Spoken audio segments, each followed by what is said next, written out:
నమస్కారం city news తెలుగుకు స్వాగతం. ఈనాటి వార్తా విశేషాలు. ప్రజల కష్టాల్లో భాగం పంచుకోవడానికి తాను ఇక్కడికి వచ్చానని సీఎం చంద్రబాబు అన్నారు. ప్రతి ఒక్కరికి న్యాయం జరిగేలా పనులు చేయించాలనేది తన తపన అని పేర్కొన్నారు.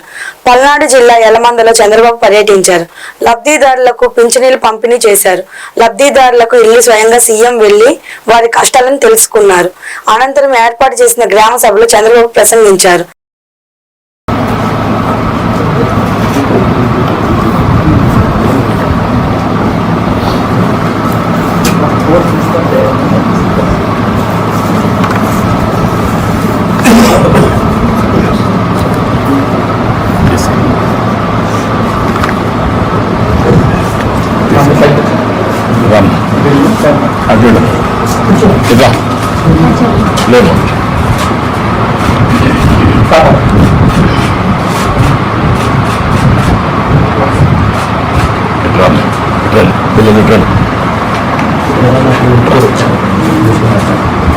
కరోనా టైంలో మనం అబ్బాయి కానీ బయటకు పారేసింది వివరాలు బయట మన కార్యకర్తలు వచ్చారు.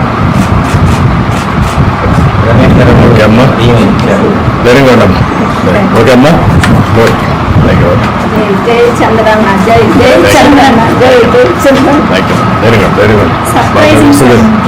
నేను ఒకటే మిమ్మల్ని అందరినీ విజ్ఞప్తి చేస్తున్నా, ఈ కార్యక్రమం ఏదైతే మనం చేశామో నేను ఒక సంకల్పం చేశాను, మీరందరూ గుర్తుపెట్టుకోవాలి. పేదరికం లేని సమాజం నందమూరి తారక రామారావు గారి కళ, ఎన్టీఆర్ కళ. ఈరోజు నేను ఆలోచించింది సంపద సృష్టించాలి. ఆ సంపద సృష్టించడం ఎంత ముఖ్యమో పేదరిక నిర్మూలన కూడా అంతే ముఖ్యం. నేను అందుకే ఒక కార్యక్రమం పెట్టుకున్నాను, జీరో పావర్టీ అన్నాను. ఈరోజు యలమందకు వస్తాం. కొంతమంది కష్టపడ్డారు, డాక్టర్లు అయ్యారు, ఇంజనీర్లు అయ్యారు, విదేశాలకు పోయారు, డబ్బులు సంపాదించారు.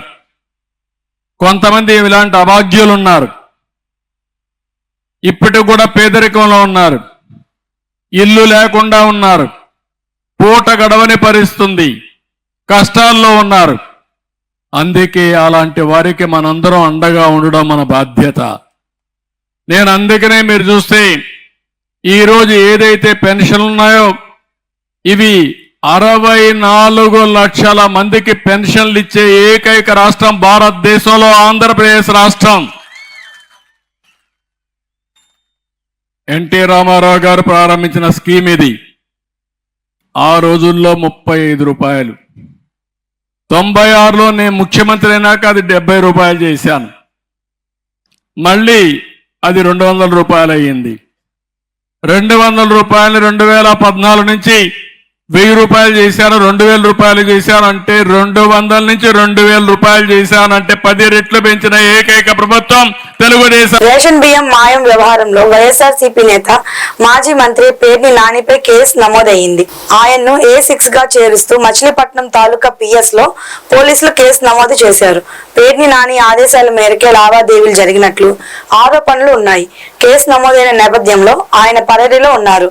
త్వరలో పోలీసులు అరెస్ట్ చేసే అవకాశం ఉంది.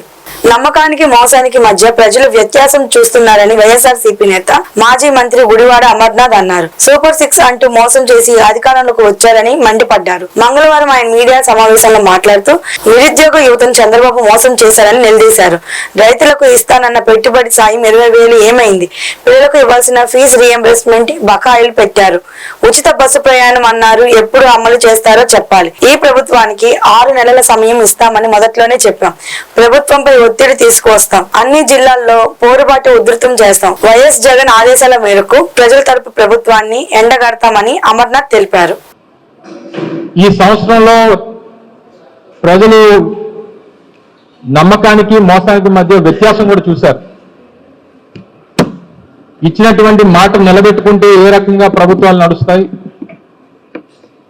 నమ్మించి మోసం చేసి ఓట్లు వేయించుకొని అధికారంలోకి వస్తే ప్రభుత్వాలు ఏ రకంగా పనిచేస్తాయి, ఇవన్నీ కూడా ఈ సంవత్సరంలో రాష్ట్రంలో ఉన్నటువంటి ప్రజలందరూ కూడా చూశారు. ముఖ్యంగా పేద ప్రజలు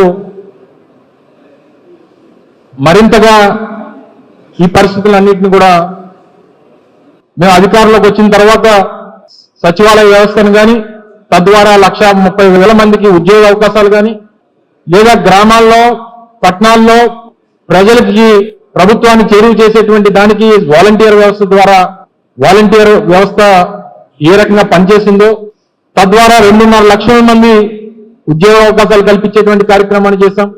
అనేక సంక్షేమ పథకాలు, అమ్మఒడి కానీ, రైతు భరోసా కానీ, వైఎస్ఆర్ ఆసరా కానీ, వైఎస్ఆర్ చేయూత కానీ, ఇలాగ 5 సంవత్సరాల్లో దాదాపు 2,75,000 కోట్ల రూపాయలు డైరెక్ట్ బెనిఫిషరీ ట్రాన్స్ఫర్ ద్వారా పేదవాడికి అందించేటువంటి కార్యక్రమాన్ని చేశాం.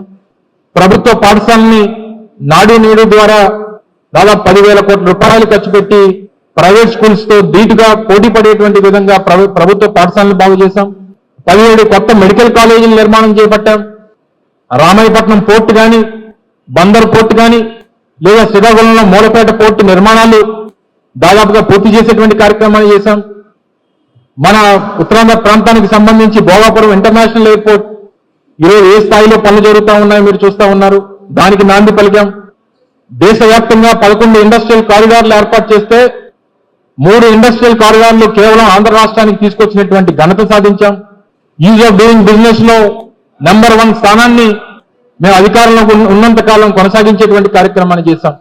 ఫిషింగ్ హార్బర్ల నిర్మాణం కానీ, ఫిష్ ల్యాండింగ్ సెంటర్ల నిర్మాణం కానీ, ఇలాగ అనేక రకాలైనటువంటి కార్యక్రమాలు చేసి ఆర్టీసీని ప్రభుత్వంలో విలీనం చేసేటువంటి కార్యక్రమం కానీ, వైద్య రంగంలో దాదాపు 50,000 మందికి ఉద్యోగ అవకాశాలు కల్పించేటువంటి కార్యక్రమాలు కానీ, నాడు నేడు ద్వారా హాస్పిటల్స్ బాగు చేసేటువంటి కార్యక్రమాలు కానీ, ఇన్ని కార్యక్రమాలు చేసినా సరే ప్రజలు దేనివల్ల తిరస్కరించారు, ఎందుకు తిరస్కరించారు, వీటి మీద సమీక్షించుకునేటువంటి దానికి ఈ సంవత్సరంలో వచ్చినటువంటి ఫలితాలు పార్టీ పరంగా పార్టీలో ఉన్నటువంటి సామాజిక పింఛన్ల పంపిణీ కార్యక్రమం గుంటూరులో ఉత్సాహంగా సాగింది.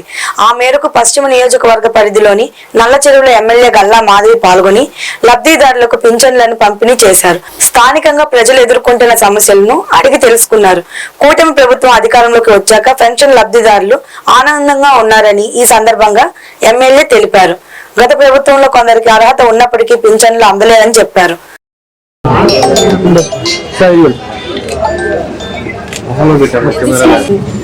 ఫిబ్రవరిలో రాయించండి.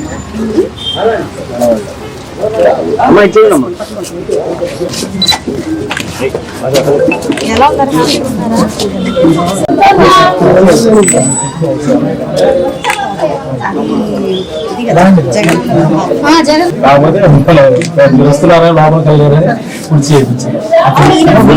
కంప్లీట్ గా బెడ్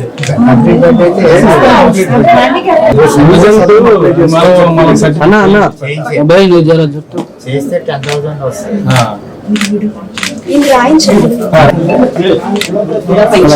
ముందుగా ప్రతి ఒక్కరికి నూతన సంవత్సర శుభాకాంక్షలు. కొత్త సంవత్సరంలోకి అడుగు పెట్టబోతూ ఉన్నాం. ఒక ఉత్తేజంతో ఉత్సాహంతో ఈ సంవత్సరం మనం ముందుకు వెళ్ళబోతూ ఉన్నాం. 2025 సంవత్సరం అంటే నిజంగా ఆనందమయంతో కూడుకున్న సంవత్సరంగా మనం భావించవచ్చు. ఎందుకంటే రాష్ట్రంలో కూటమి ప్రభుత్వం ఏర్పడింది. అందరూ కూడా చక్కగా సంతోషంతో ఉన్నారు. అదేవిధంగా ఈ రోజు పెన్షన్లు పంపిణీ జరగడం జరిగింది. ఫస్ట్ రేపైనప్పటికీ ముందు రోజే ఇచ్చిన హామీ ప్రకారం ఫస్ట్కే ఇస్తాము అన్న హామీ ప్రకారం చంద్రబాబు నాయుడు గారు ప్రతి ఒక్కరికి 1వ తారీఖునే పెన్షన్ ఇవ్వడం అందజేయడం జరుగుతుంది. అయితే 1వ తారీఖు రేపు సెలవు దినం కావడం చేత 31వ తారీఖే ఇవ్వడం అనేది నిజంగా గడిచిన 2 నెలల నుంచి కూడా ఇదే కొనసాగింపుగా జరుగుతూ ఉంది. సో ఈ రోజు 31వ తారీఖునే ప్రతి ఒక్కరికి పెన్షన్ అందజేసి ఫస్ట్ తారీఖున అందరి మనసుల్లో కళ్ళల్లో ఆనందం చూసే ప్రయత్నం చేయబోతుంది కూటమి ప్రభుత్వం. అందులో భాగంగానే ఈ రోజు నల్లచెరువు ప్రాంతంలో మొత్తం అందరికి పెన్షన్లు పంపిణీ చేయడం జరిగింది. అందరూ చాలా ఆనందంగా ఉన్నారు. కూటమి ప్రభుత్వం ఏర్పడినందుకు, దీన్ని వారి బాధ్యతగా ఓటేసి గెలిపించుకున్నందుకు చాలా సంతోషంగా ఉన్నారు. అందరూ కూడా 100% చాలా ఆనందం వ్యక్తం చేస్తూ ఉన్నారు. అయితే గత ప్రభుత్వంలో నిజమైన పెన్షన్దారుల్ని చేర్చుకోక అవసరం లేని వ్యక్తులు లబ్ధిదారులుగా ఉన్న క్రమం కూడా కొన్ని ప్రాంతాల్లో కనిపిస్తుంది. వాటిని క్రమబద్ధీకరించే అవసరం కూడా ఎంతో ఉంది. చాలా మంది ఇంకా పెన్షన్ కోసం ఎదురు చూస్తున్న వాళ్ళు కూడా ఉన్నారు. కొత్త వాళ్ళని కూడా ఇంక్లూడ్ చేసుకునే అవసరం కూడా ఉంది. అయితే 100% డిజబిలిటీ ఉన్నప్పటికీ కొన్ని స్వలాభం కోసం వారిని 100% రాయకుండా ఈరోజు వాళ్ళు తక్కువ పెన్షన్ తీసుకునే పరిస్థితి ఉంది. ఇట్లాంటివి చాలా స్ట్రీమ్ లైన్ చేయాల్సినవి ఉన్నాయి. రేపు లాగిన్స్ కొత్తగా ఓపెన్ అవ్వగానే దీన్ని దీని మీద కొత్త నామ్స్ రాగానే వీళ్ళందరినీ కూడా ఇంక్లూడ్ చేసి నిజమైన లబ్ధిదారులకి మాత్రమే పెన్షన్ అందేలాగా, అదేవిధంగా ఈ వికలాంగులకి పూర్తి పెన్షన్ అందే విధంగా ఖచ్చితంగా కృషి చేస్తామని చెప్తాను. కూటమి ప్రభుత్వం వచ్చిన తర్వాత 3,000 కోట్ల రూపాయల పెన్షన్లు పంపిణీ చేస్తున్నామని ప్రత్తిపాడు ఎమ్మెల్యే బి రామాంజనేయులు తెలిపారు. ఈ మేరకు గుంటూరులో మంగళవారం ఆయన మీడియాతో మాట్లాడారు. సీఎం రిలీఫ్ ఫండ్ తిరిగి ప్రారంభించి ప్రత్తిపాడు నియోజకవర్గంలో 42 మందికి అందజేశామని తెలిపారు. ఒకే వ్యక్తికి 12 లక్షల రూపాయలు సీఎం రిలీఫ్ ఫండ్ ద్వారా అందించామని చెప్పారు. CM Chandrababu, deputy CM Pawan Kalyan నాయకత్వంలో అభివృద్ధి సంక్షేమం విజయవంతంగా సాగుతుందని ఆయన వెల్లడించారు.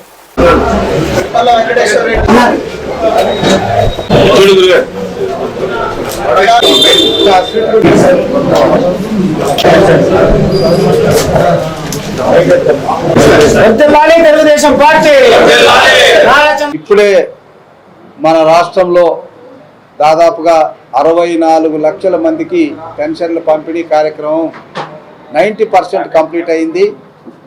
దాదాపుగా 3,000 కోట్ల రూపాయల నిధులతో ప్రతి నెల కూడా పెన్షన్లు పంపిణీ చేయడం అనేటువంటిది చంద్రబాబు నాయుడు గారి నాయకత్వంలో ఉన్నటువంటి కూటమి ప్రభుత్వానికే చెల్లింది.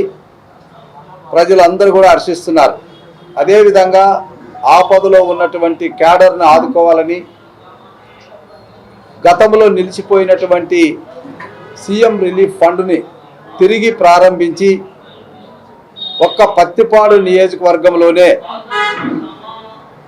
1,02,00,000 రూపాయలని 26 లక్షలు సార్. 1,26 lakhs సార్ మన రిక్వెస్టెడ్ అమౌంట్. టోటల్ 62,81,000 మనకు వచ్చిన అమౌంట్. సో ఇప్పటి వరకు మన కాన్స్టిట్యున్సీకి సంబంధించి 42 మందికి సిఎంఆర్ఎఫ్ రిలీఫ్ కింద మనం పంపిణీ చేయడం జరిగింది. 68 లక్షల రూపాయలు మనము వాళ్ళకి సహాయంగా అందించడం కూడా జరిగింది. ఈ రోజు మాత్రమే అంటే రేపు 1వ తేదీ వాళ్ళ కుటుంబాల్లో జరిగినటువంటి నష్టాన్ని మనం ఎలాగో పూడ్చలేం. అయితే ఆర్థికంగా ఆ కుటుంబాలను ఆదుకోవాలనేటువంటి ఒక సంకల్పంతో చంద్రబాబు నాయుడు గారు నిన్న మొన్న క్లియరెన్స్ డేలని పెట్టి సిఎంఆర్ఎఫ్ కింద హెడ్ ఆఫీస్ నుంచి ఏకంగా 21 మందికి 38 లక్షల రూపాయలు పంపిణీ చేయడం అనేటువంటిది ఈరోజు జరుగుతుంది. అందులో ఒక వ్యక్తికి 12 లక్షలు ఇవ్వడం అనేటువంటిది సీఎం రిలీఫ్ ఫండ్ చరిత్రలోనే మన పత్తిపాడు నియోజకవర్గంలో జరిగింది అన్నది మాత్రం స్పష్టం. సో అది కూడా ఇప్పుడు మీకు 12 లక్షల రూపాయలు కర్ణాటక సైదారావు ఆ కుటుంబానికి ఇవ్వడం అనేటువంటిది కూడా జరుగుతుంది. సో ఈ విధంగా కూటమి ప్రభుత్వం ప్రజల ఆకాంక్షల మేరకు వాళ్ళు 93% మ్యాండేట్ ఇవ్వడంతో అదేవిధంగా సంక్షేమ కార్యక్రమాలు ఒకవైపు అయితే అభివృద్ధి కార్యక్రమాలు కూడా మరొక వైపు చేస్తూ రాష్ట్రంలో ఈరోజు దేశంలో ఎక్కడో మరుగున పడినటువంటి ఆంధ్రప్రదేశ్ని వైసీపీ పాలనలో మరుగున పడినటువంటి వైసీపీ పాలనలో మరుగుపడినటువంటి ఆంధ్రప్రదేశ్ను తిరిగి పునర్జీవనం చేయడం, పూర్వ వైభవాన్ని తీసుకురావడానికి 6 నిశలు 2024వ సంవత్సరంలో ప్రజా సమస్యలపై విజయవంతంగా పోరాటాలు చేస్తామని సిపిఐ జిల్లా కార్యదర్శి జంగాల అజయ్ కుమార్ చెప్పారు. అదే విధంగా 2025లో కూడా ప్రజల కోసం విస్తృతంగా ఉద్యమాలు కొనసాగిస్తామని చెప్పారు. ఈ మేరకు కొత్తపేటలో పార్టీ కార్యాలయంలో ఆయన మీడియాతో మాట్లాడారు. బీజేపీ ప్రభుత్వం పేద మధ్య తరగతి ప్రజలకు ఆర్థికంగా ఇబ్బందులు పడుతున్నారని అన్నారు.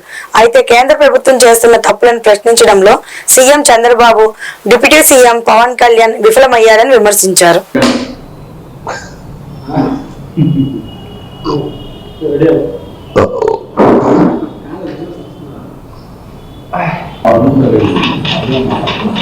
రెండు 2024కి వీడ్కోలు, 2025 సంవత్సరానికి స్వాగతం పలుకుతూ ఈ 2024లో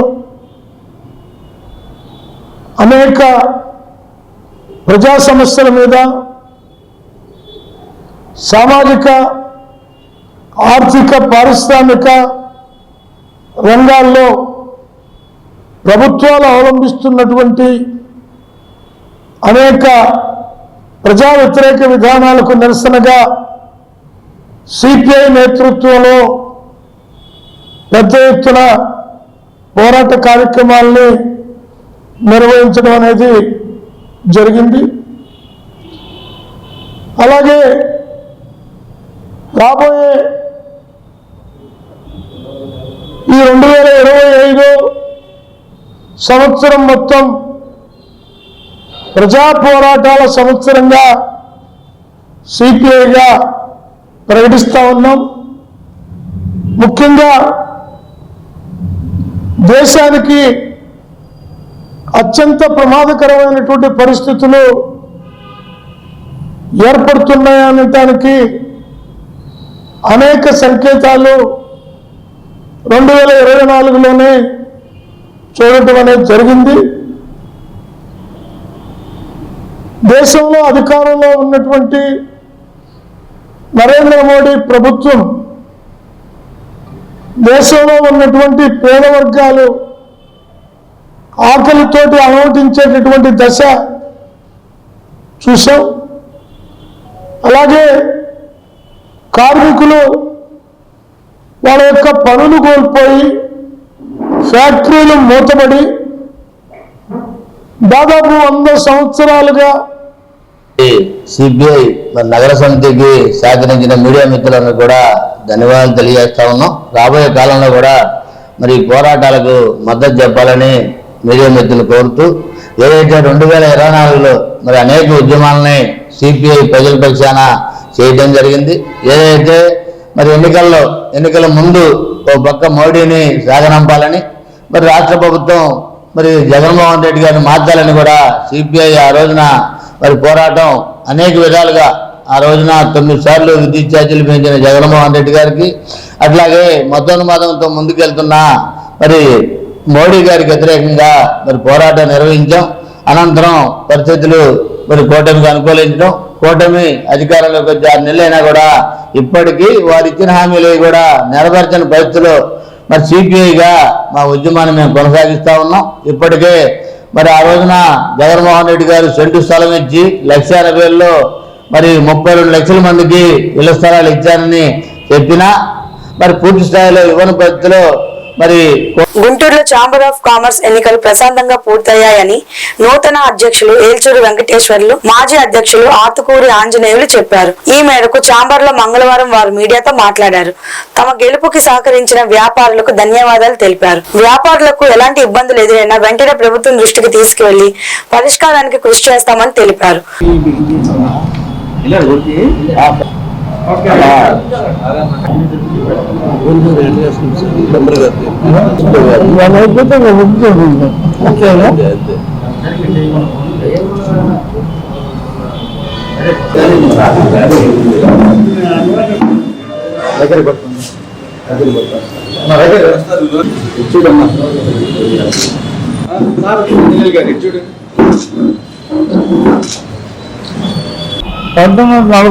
స్థాపించిన the Indian chamber of commerce ఆ రోజున గుంటూరులో ఉన్నటువంటి పెద్దలు, రాజకీయ నాయకులు, మున్సిపల్ చైర్మన్లు కూడా స్వాతంత్రం కంటే ముందే వ్యాపారస్తులకు ఇబ్బంది వచ్చే పరిస్థితి ఉంది కాబట్టి ఆ రోజు ముందు చూపుతో ఈ ఛాంబర్ ఆఫ్ కామర్స్ని ఒక 7 దిగ్గజాలు స్థాపించడం జరిగినారు. తర్వాత దిగ్గజాలు అభివృద్ధి చెంది 1990కి వచ్చినప్పటికీ దాదాపు 900 మంది మెంబర్షిప్ చేర్చడం జరిగింది. అదే కాకుండా ఢిల్లీ, మహారాష్ట్ర, తమిళనాడు, ఇతర రాష్ట్రాల నుంచి కూడా చాలామంది మెంబర్స్ ఉన్నారు. గవర్నమెంట్ నుంచి కూడా మెంబర్స్ ఉన్నారు. కాకపోతే వాళ్ళు చాలా తక్కువ మంది ఉంటారు. ఎక్కువగా గుంటూరు జిల్లా, ప్రకాశం జిల్లా ఎక్కువ మంది ఉండే అవకాశం ఎక్కువగా ఉంది.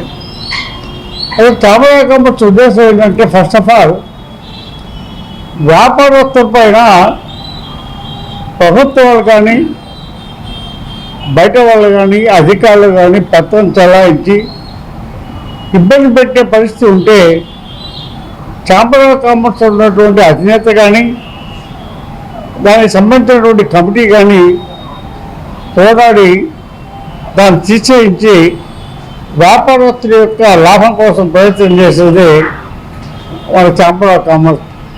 దీనికి కులం లేదు, మతం లేదు, పార్టీ లేదు, కేవలం వ్యాపారం స్వతంత్రంగా సేవ చేయడం తప్ప. వేదిక అయినటువంటి ఇండియన్ ఛాంబర్ ఆఫ్ కామర్స్ ఎలక్షన్లు 29వ తారీఖున జరిగినవి. ఈ ఛాంబర్లో అన్ని రకాల వ్యాపారస్తులు సభ్యులుగా ఉంటారు.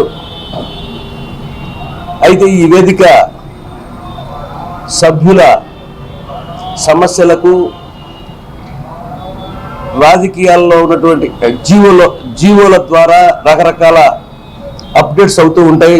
వాటి ద్వారా వ్యాపారస్తులకు తెలియపరచడం, దానివల్ల కొన్ని సమస్యలు ఉంటే ప్రభుత్వానికి తెలియపరచడం, ఒక అనుసంధానంగా ఈ ఛాంబర్ ఆఫ్ కామర్స్ పనిచేస్తూ ఉంది. అలాగే ఛాంబర్లో ఉన్న సభ్యులకు ఏదైనా సమస్య వచ్చినా రాజకీయంగా కానీ సంఘ విద్రోహ శక్తుల నుంచి కానివ్వండి, రకరకాల డిపార్ట్మెంట్ దగ్గర నుంచి ఒత్తిళ్లు కానీ ఇబ్బందులు కానీ కలిగితే మా ఛాంబర్కి తెలియపరుస్తారు. దాని మీద సున్నితమైన వ్యవహారాలు కాబట్టి చక్కగా పరిష్కారాలు చేసి ఎవరికి ఇబ్బంది లేకుండా ఉండేటటువంటి ఈ వేదిక. మరి 28వ తారీఖున ఛాంబర్ ఎలక్షన్లు జరిగినాయి. ప్రతిష్టాత్మకంగా జరిగిన ఈ ఎన్నికలలో మా సభ్యులు అత్యధిక మెజార్టీతో నన్ను గెలిపించినందుకు వారికి ముందుగా కృతజ్ఞతలు తెలుపుతూ ఉన్నాను. ఆ రోజున ప్రత్యర్థి వ్యక్తులు నన్ను ఒక ప్రాంత కార్డుతో నన్ను ఇబ్బంది పెట్టాలని ప్రయత్నం చేశారు. కానీ ఎవరు కూడా వ్యాపారస్తులు ప్రాంతం కన్నా కూడా నా సమర్థత మీద నమ్మకంతో వారు Guntur Mahatma Gandhi inner ring road లో శ్రీ సాయి స్వగృహ స్విచ్ డైరెక్టర్ శ్రీనివాస్ మీడియాతో మాట్లాడుతూ, ముందుగా గుంటూరు నగర ప్రజలందరికీ నూతన సంవత్సర శుభాకాంక్షలు మరియు సంక్రాంతి శుభాకాంక్షలతో మా వద్ద నేతి అరిసెలు, laddu, badusha, dry fruits laddu, hot items, చెక్కలు, చక్రాలు, బూందీ, మురుకులు, అనేక రకాలైన నాణ్యత కూడిన రుచికరమైన స్వీట్స్ అతి తక్కువ ధరలకి అందిస్తామని అన్నారు. మా వద్ద హోమ్ డెలివరీ కూడా సదుపాయం తెలియజేశారు.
నా పేరు శ్రీనివాసరావు అండి.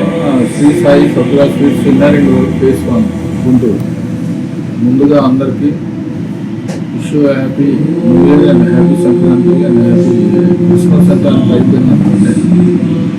నా దగ్గర కాజు కానీ, కలకాని కానీ, కోవా ఐటమ్స్ కానీ, హల్వాలు కానీ, రేపుటి హల్వాలు, బొబ్బట్లు, అరిసెలు అన్ని హోమ్ ఫుడ్స్ తో సహా అర్హులైన ప్రతి ఒక్కరికి పెన్షన్లు అందజేస్తామని తాడికొండ నియోజకవర్గ ఎమ్మెల్యే తెనాలి శ్రావణ్ కుమార్ అన్నారు. మంగళవారం పిరంగిపురంలో పెన్షన్ల పంపిణీ కార్యక్రమంలో పాల్గొని ఎన్టీఆర్ విగ్రహం వద్ద, రాజ్పేట, విజ్ఞానపురంలో లబ్ధిదారులకు ఎమ్మెల్యే పెన్షన్లు అందజేశారు. ఈ సందర్భంగా శ్రావణ్ కుమార్ మాట్లాడుతూ కూటమి ప్రభుత్వం మాటల ప్రభుత్వం కాదు, చేతల ప్రభుత్వం అని, రాబోయే రోజుల్లో సూపర్ 6 పథకాలని అమలు చేసి ప్రజల నమ్మకాన్ని విశ్వాసాన్ని నిలబెట్టుకుంటామన్నారు. కార్యక్రమంలో తెలుగుదేశం, జనసేన, బీజేపీ పార్టీ నాయకులు పాల్గొన్నారు.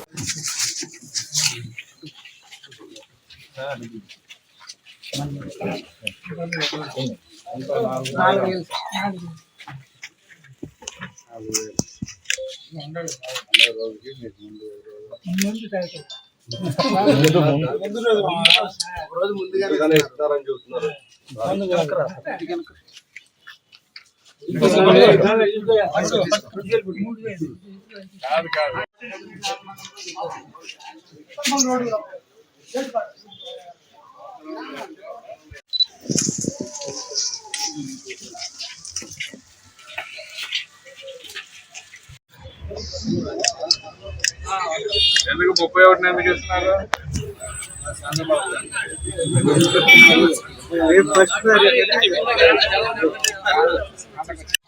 కిరణ్పురం గ్రామంలో పెన్షన్ల పంపిణీ కార్యక్రమానికి జనసేన, బీజేపీ నాయకులతో సహా మేము హాజరవడం జరిగింది.